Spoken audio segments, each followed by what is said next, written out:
Miss बदकिस्मती से हम इस्लामी जमहूरिया पाकिस्तान में रह रहे हैं, ना इसका कोई कानून है ना कोई तहफ़्फ़ुज़ है। फिर दूसरे एहलकार के पास गया, उनसे पूछा कि आप यहाँ पे किन लोगों को रोक रहे हैं, तो उन्होंने कहा हम मशकूक अफराद को रोक रहे हैं। सर ये जो आपकी बाइक है इस पर भी कोई नंबर प्लेट नहीं है, तो ये भी तो मशकूक है, इसको क्यों नहीं रोक। विदिन 5 मिनट्स पुलिस के 2 डाले आते हैं जिसमें 10 से 12 पुलिस एहलकार होते हैं। वो उतरते हैं, हम हमारे साथ डायरेक्ट मारपीट शुरू करते हैं। स्टार्ट वो मुझसे लेते हैं, मुझसे मेरा फ़ोन छीनते हैं, मुझे धक्के धक्के दे के पीछे कर देते हैं। उसके बाद इन्होंने मारपीट के मेरी सारी टीम को उन्होंने अगवा किया और डाले में डाल के पुलिस स्टेशन ले गए। तो मैंने 15 पे दोबारा कॉल की और मैंने उन्हें कुछ बातें सुनाई। तो 15 के जो एहलकार जो कॉल सुन रहे थे उन्होंने कॉल डिस्कनेक्ट कर दी। पुलिस एहलकार जो हमारी तहफ़्फ़ुज़ के लिए मामूर है, जिनको हमारे टैक्स से तनख्वाहें जाती है, अगर वो हमारे साथ मारपीट कर रहे हैं तो एक आम बंदा क्या करता हो। अस्सलाम वालेकुम जनाब, मैं हूँ फ़रा इकरार। एक बड़ा मशहूर शेर जो हम अक्सर बहुत से लोगों के लिए कहते हैं, किससे वकील करें किससे मुंसफ़ी चाहें। तो यहाँ पर सहाफ़ियों के लिए ना ही कोई इंसाफ है ना ही कोई कानून है, बल्कि कानून के रखवाले इस वक्त सड़कों पर दंदनाते फिर रहे हैं। ये वो रमज़ानुल मुबारक का खूबसूरत महीना है जिसमें शैतान को तो कैद कर दिया जाता है, लेकिन पंजाब पुलिस को कोई कैद नहीं कर सकता। उनसे सवाल किया जाता है तो वो डंडा उठा लेते हैं। डंडे को रोकने के लिए हाथ आगे किए जाते हैं तो आपके हाथ बांध दिए जाते हैं। आपको उठा के जेल की सलाखों हवालात में या पुलिस स्टेशन में ले जाया जाता है और आपको ऐसे मारा पीटा जाता है जैसे आप इस मुल्क के मुजरिम हैं। मिशेल नाज हमारे साथ मौजूद हैं, एक खातून सहाफ़ी हैं।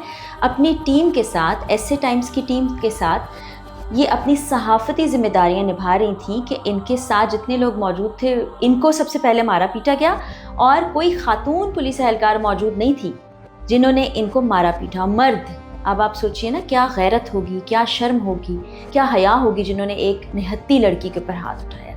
फिर रात के अंधेरे में इस लड़की को सड़क पर अकेला छोड़कर फ़ोन छीनकर जितने सारे मर्द एहलकार साथ थे उनको लेकर चले गए। ये उस वक्त किस कैफियत से गुजरी होंगी, क्या सदमा होगा, ये मैं इनसे ही पूछती हूँ। पहले तो मैं पुरज़ोर मज़म्मत अपने प्लेटफॉर्म से करती हूँ कि ये जो हुकूमत के करने के काम है सहाफ़ी कर रहे हैं, आप लोग कर रहे हैं, उसके बाद आपको ये झेलना पड़ता है।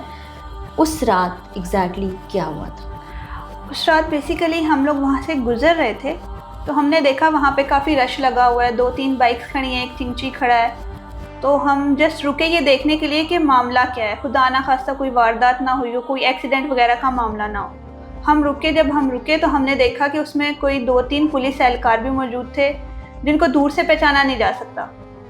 ना उनकी कोई नेम प्लेट थी, ना ही उनकी कोई प्रॉपर वर्दी थी। उन्होंने ब्लैक कलर की जैकेट्स पहनी हुई थी और ब्लैक कलर के मास्क अपने चेहरे भी ढके हुए थे।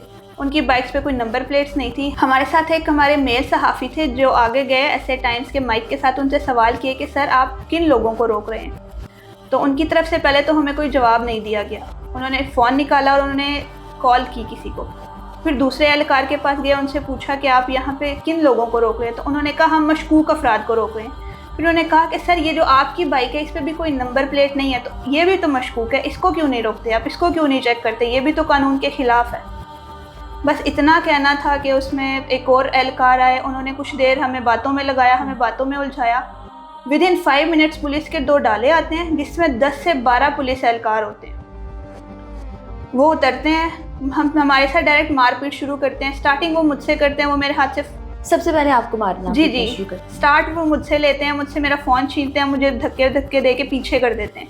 इसके बाद सारे मर्द हैं, उनमें कोई खातून एहलकार नहीं है? कोई खातून एहलकार। अब आप ये देखिए कि एक निहत्ती लड़की जो वहाँ पर मौजूद है उसको मर्द कहते हुए भी मुझे शर्म महसूस हो रही है, धक्के दे रहे हैं, फ़ोन छीन लिया है। उसके बाद इन्होंने मारपीट के मेरी सारी टीम को उन्होंने अगवा किया और डाले में डाल के पुलिस स्टेशन ले गए। उसके चंद मिनट बाद एक बाइक पे सवार बंदा था, उससे मैंने फ़ोन लिया और मैंने 15 पे कॉल की और उन्हें मैंने बताया कि सर मैं इस जगह पे मौजूद हूँ और हमारे साथ ये हो गया, मैं अकेली यहाँ पे मौजूद हूँ। क्योंकि वहाँ पे जो कुछ लोग रुक रहे थे, जो कुछ लोग मौजूद थे, पुलिस ने उन्हें डरा धमका के कहा कि आप लोग यहाँ से चले जाएँ, आप लोग यहाँ पर ना रुकें, जो आम पब्लिक मौजूद थी। तो मैंने कॉल चलाई तो उन्होंने मुझे कहा कि हम मुतलका थाने को हमने इतला कर दी है, तो हम उन्हें भेज रहे हैं। विदिन 5 मिनट्स तक मुझे उनका कोई रिस्पॉन्स नहीं आया। तो फिर मुझे ख्याल आया कि मुतलका थाना तो थाना सांदा है, जिन्होंने हमारे साथ ये सब किया है, तो अगर वो उन्हें ही भेजेंगे तो वो मेरे साथ क्या सलूक करेंगे। उन्होंने पहले मुझे धक्के धुक्के दिए और मुझे रोड पे छोड़ दिए। अगर दोबारा वो यहाँ आते हैं तो वो मुझे भी ले जाएंगे और मुझे नहीं पता वो मेरे साथ क्या सलूक करेंगे। तो मैंने 15 पे दोबारा कॉल की और मैंने उन्हें कुछ बातें सुनाई कि सर आप लोग हमारी तहफ़्फ़ुज़ के लिए आप हमारे साथ ये सब करते हैं, आप गुंडों की तरह हमें मार पीट रहे हैं, चौराहे पे गलीज़ अल्फाज का इस्तेमाल कर रहे हैं। तो 15 के जो एहलकार जो कॉल सुन रहे थे उन्होंने कॉल डिस्कनेक्ट कर दी। वो शायद पीछे हंस रहे होंगे कि ये तो क्या बातें कर रही हैं, हमारे ही लोग इनको मार पीट रहे हैं, अभी भी इनको समझ नहीं आ रही। मिशेल, उस वक्त आपके जहन पर क्या गुजर रही थी? जो कैफियत मार पीट के बाद थी वो तो थी, ट्रॉमा होता है कि मुझे बिला वजह कैसे धक्के पड़ गए, कोई मर्द कैसे हाथ लगा सकता है मुझे, ये कैफियत कैसे आपने गुजारी? जी बिल्कुल ट्रॉमा तो था, लेकिन मैं एक सहाफ़ी हूँ और मुझे पता था कि मेरी टीम उनके कब्ज़े में, मुझे किसी तरह पीछे अपने इदारे को इत्तला करनी है, किसी तरह ये चीज़ करनी है कि उनको बचाया जा सके। तो फिर जो हमारे एक कैमरामैन थे जो फ़रार होने में कामयाब हो गए, किसी तरह उनका मुझसे कांटेक्ट हुआ, रैंडम किसी बंदे को उन्होंने भेजा वहाँ पे जहाँ पे हमारे साथ ये सारा मामला हुआ था। वो आए, फिर किसी तरह मैं उनके घर पहुँची, फिर हमने इदारे में इत्तला दी, तो फिर ये सारा कुछ थोड़ा अंडर कंट्रोल आया। जब ये सारा वाक़या हो गया, आप घर पहुंची, उसके बाद कोई सोचे परेशान तो नहीं करती कि जिस मुल्क में हम रह रहे हैं, जो हमारी रखवाली करने वाले हैं वो ही हमारे साथ ये करेंगे तो हम क्या करेंगे? मिस बदकिस्मती से हम इस्लामी जमहूरिया पाकिस्तान में रह रहे हैं, जो नाम में ही सिर्फ इस्लामी जमहूरिया, इसमें कोई काम इस्लामी जमहूरिया वाला नहीं हो रहा, ना इसका कोई कानून है, ना कोई तहफ़्फ़ुज़ है। मरियम नवाज़ साहिबा जिनकी वजारत में ये सूबा है, जिस सूबे में हमारे साथ ये सब कुछ हुआ है, वो कहती हैं कि वर्किंग वुमेन उनकी रेड लाइन है। उनकी रेड लाइन हर दिन, हर आए दिन क्रॉस हो रही है गवर्नमेंट के एहलकारों की तरफ से, ऑफिसेज में, हर जगह पे, लेकिन ये सिर्फ कहने की रेड लाइन है, इस पर कोई अमल दरामद नहीं हो रहा।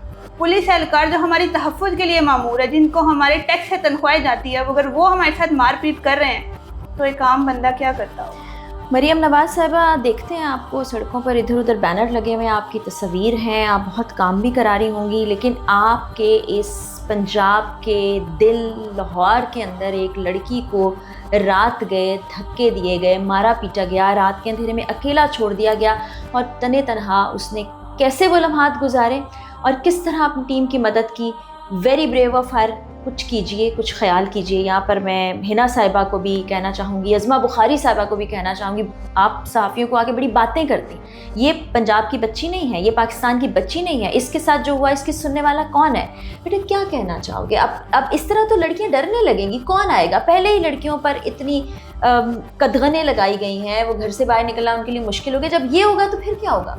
बिल्कुल ऐसा ही है। अब जो भी नई लड़कियां जो सहाफ़त को ज्वाइन करना चाहेंगी या जिनके अंदर वो कॉन्फिडेंस होगा कि हम अपने हक़ के लिए बोलें, ये सब देखने के बाद तो नहीं करेंगी, वो उनकी हिम्मत ही नहीं पड़ेगी कि हम कहीं बोले। मैं यही कहना चाहूँगी मरियम नवाज़ साहिबा को कि काइंडली हमें पेरिस जैसी रोड्स नहीं चाहिए, हमें पेरिस जैसी बिल्डिंग्स नहीं चाहिए, हमें पेरिस जैसा कानून चाहिए, हमें उस जैसा तहफ़्फ़ुज़ चाहिए। तो आपकी बड़ी मेहरबानी होगी थोड़ा ध्यान इस तरफ भी दें। मिशेल, घर वालों का क्या रिएक्शन था? ज़ाहिर है घर आपने तो जो सहा वो सहा, घर पे वालदा भी होंगी, वालिद भी होंगे, बहन भाई भी होंगे, उनको क्या लगा होगा? मिस बेसिकली मेरे फादर नहीं है, उनकी डेथ हुई हुई है और मैं तकरीबन 2 साल की थी जब से मेरे फादर नहीं है। तो मेरे ग्रैंड पेरेंट्स, मेरे नाना अबू और नानी ने ही हमें ग्रो अप किया और मेरा भाई छोटा है। मेरी एक वालदा है जो इस इंसिडेंट के बाद परेशान तो हैं, लेकिन अब अगर मैंने इस चीज़ में कदम रखा है और मैं इसको अपनी ज़िम्मेदारी समझती हूँ कि मैंने ये करना है, मैंने इन गुंडों को, इन बदमाशों को बेनकाब करना है, तो हिम्मत तो करनी पड़ेगी। आपकी हिम्मत को सलाम। तमाम जो ख़वातीन अभी भी ये सब देखने के बाद हिम्मत जमा करके निकलती हैं और काम करती हैं, उनको सलाम। मरियम नवाज़ साहिबा, इन बच्चियों की हिफाजत कौन करेगा? सहाफ़ियों की हिफाजत कौन करेगा? कुछ छोटी सी चीज़ होती है, FIR तो आप फ़ौरन कटवा देते हैं, कटहरे में तो हम लोग को फ़ौरन बुला लेते हैं, यहाँ क्या करेंगे? मुंतज़िर रहूँगी। इजाज़त दीजिए, अल्लाह हाफ़िज़।